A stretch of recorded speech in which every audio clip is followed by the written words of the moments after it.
అధ్యక్ష, గౌరవ సభ్యులు డాక్టర్ కె లక్ష్మణ్ గారు వేసిన ప్రధాన ప్రశ్నకు సంబంధించి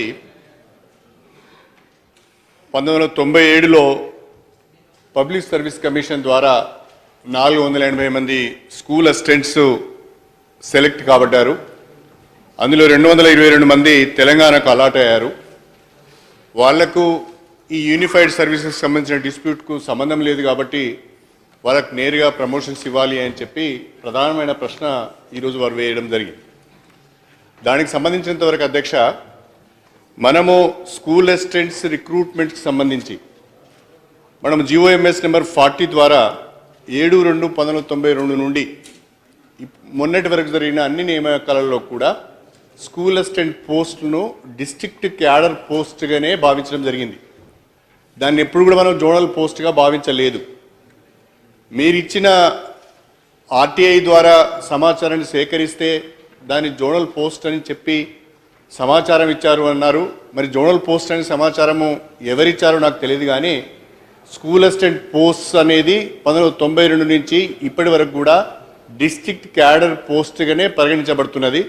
ఆ సమాచారం ఎవరైనా ఇచ్చి ఉంటే అది తప్పుడు సమాచారం. నెంబర్ 1. నెంబర్ 2, ఆనాడు 1997లో పబ్లిక్ సర్వీస్ కమిషన్ నోటిఫికేషన్లో స్కూల్ అసిస్టెంట్ పోస్ట్ అనేది జోనల్ క్యాడర్ పోస్ట్ అని నోటిఫై చేయబడలేదు. కాబట్టి నేను ఆ నోటిఫికేషన్ కూడా తెచ్చాము. ఇది ఈ ప్రశ్న, ఈ అనుమానం అందరిలో ఉందనే ఉద్దేశంతో ఆ నోటిఫికేషన్ కూడా మా దగ్గర ఉంది. ఆ నోటిఫికేషన్లో ఎక్కడ కూడా school assistant post is a zonal cadre post అని మెన్షన్ చేయబడలేదు.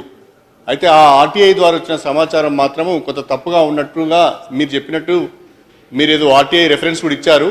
దాని ప్రకారం అది తప్పుడు సమాచారంగా నేను భావిస్తున్నాను. కావాలంటే ఆ నోటిఫికేషన్ కూడా మీకు ఇవ్వడం జరుగుతుంది. అయితే మనం ఇప్పుడు మనం GO నెంబర్ 538 ద్వారా కామన్ సీనియారిటీ లిస్ట్ తయారు చేసి 2015 వరకు కూడా గవర్నమెంట్ స్కూల్స్లలో, జిల్లా పరిషత్ స్కూల్స్లలో పనిచేస్తున్న ఉపాధ్యాయులందరికీ కూడా ప్రమోషన్స్ ఇస్తూ వచ్చాం.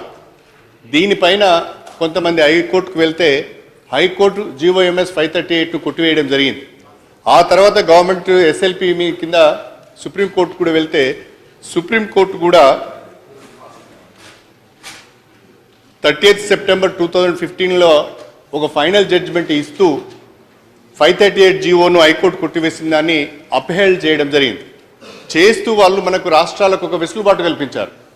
ఒకవేళ మీరు యూనిఫైడ్ సర్వీసెస్ చేయాలనుకుంటే, మీ రిక్రూట్మెంట్స్ అన్ని కూడా యూనిఫైడ్ సర్వీసెస్ కిందనే జరిగినాయి కాబట్టి, ప్రొవెన్షనలైజేషన్ అయింది కాబట్టి, ఆ ప్రొవెన్షనలైజేషన్ ఆధారంగానే రిక్రూట్మెంట్స్ జిల్లా పరిషత్తులో, గవర్నమెంట్లో కూడా జరిగినాయి కాబట్టి, మీరు కనుక యూనిఫైడ్ సర్వీసెస్ చేయాలనుకుంటే మీరు మీ సర్వీస్ రూల్స్కు అమెండ్మెంట్స్ ప్రతిపాదించి ప్రెసిడెంట్ యొక్క అసెంట్ తీసుకొని మీరు మీ రాష్ట్రాలలో యూనిఫైడ్ సర్వీసెస్ను అమలు చేయొచ్చు అని చెప్పి సుప్రీంకోర్టు తన జడ్జిమెంట్లో ఒక వెసులుబాటు ఇచ్చింది. ఆ వెసులుబాటును ఉపయోగించుకొని మనము సర్వీస్ రూల్స్కు అమెండ్మెంట్స్ను ప్రతిపాదిస్తూ గవర్నమెంట్ ఆఫ్ ఇండియాకు మన ప్రతిపాదనలు పంపించాం. ఆ ప్రతిపాదనలు ఇప్పుడు గవర్నమెంట్ ఆఫ్ ఇండియా యాక్టివ్ కన్సిడరేషన్లో ఉంది. ఈరోజు మన శ్రీనివాస్ గౌడ్ గారు, అదేవిధంగా సండ్ర వెంకట వీరయ్య గారు కూడా త్వరగా దీన్ని తేల్చినట్లయితే చాలామందికి ప్రమోషన్లు వస్తాయన్నారు. మీతో నేను టోటల్గా ఏకీభవిస్తున్నాను. మొన్నటి వరకు ఆంధ్రప్రదేశ్ గవర్నమెంట్ మన స్టాండ్ను తీసుకోవడంలో కొంత సమయం తీసుకున్నది. మన స్టాండ్ ఒక రకంగా, ఆంధ్రప్రదేశ్ స్టాండ్ ఇంకో రకంగా ఉండడం వలన గవర్నమెంట్ ఆఫ్ ఇండియా కూడా ముందుకు వెళ్ళలేకపోయింది.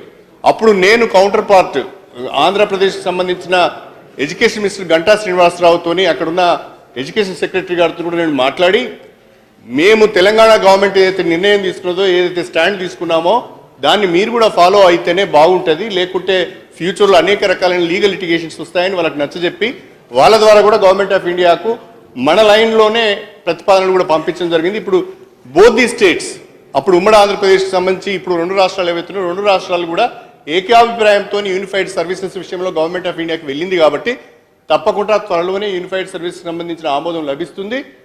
అందరి ఉపాధ్యాయులకు కూడా త్వరలో ప్రమోషన్స్ ఇస్తామని చెప్పి తమ ద్వారా గౌరవ సభ్యులకు తెలియజేసుకుంటున్నాను. అదేవిధంగా ఎయిడెడ్ పోస్టులకు సంబంధించి కూడా అధ్యక్ష, 2004లోనే, ఆనాడు 2004లో ఉన్న ప్రభుత్వము ఎయిడెడ్ పోస్టులు ఏవైతే వేకెన్సీస్ అరైజ్ అవుతున్నాయో వాటిని ఫిలప్ చేయకుండా బ్యాన్ పెట్టారు. ఆ బ్యాన్ ఇప్పటి వరకు కూడా కొనసాగుతున్నది. అందువలన aided institutions, whether schools or colleges అన్ని కూడా సఫర్ అవుతున్న మాట వాస్తవమే అధ్యక్ష. దాన్ని ప్రభుత్వం ఎగ్జామిన్ చేస్తున్నదని చెప్పి తమ ద్వారా గౌరవ సభ్యులకు తెలియజేస్తున్నాను. ఇక మూడవది శ్రీనివాస్ గౌడ్ గారు అదేవిధంగా సన్న వెంకటవీరయ్య గారు కూడా అడిగారు. డిఎస్సి 98 మొదలుకొని 2012 వరకు క్వాలిఫై అయ్యిండి కూడా అనేక కారణాల వల్ల వాళ్ళకి అవకాశాలు రాలేదు, వాళ్ళకు కొంత పార్షాలిటీ జరిగింది, అన్యాయం జరిగిందని ఒక మాట చెప్పారు. దీనిపైన రాష్ట్ర ప్రభుత్వము ఇప్పటికే ముఖ్యమంత్రి గారు స్పష్టంగా ఒక ప్రకటన కూడా చేసి ఉన్నారు. 98 నుంచి 2012 వరకు ఎవరైతే డిఎస్సీలు అపియర్ అయి మరి అనేక కారణాల వల్ల అవకాశాలు రాక అపాయింట్మెంట్స్ రాక ఆగిపోయి ఉన్నారో వాటిని కూడా ఎగ్జామిన్ చేసి మనము వాళ్ళకు అపాయింట్మెంట్ ఆర్డర్స్ ఇస్తే బాగుంటుందని ఒక మాట చెప్పి ఉన్నారు, ప్రకటన కూడా చేసి ఉన్నారు.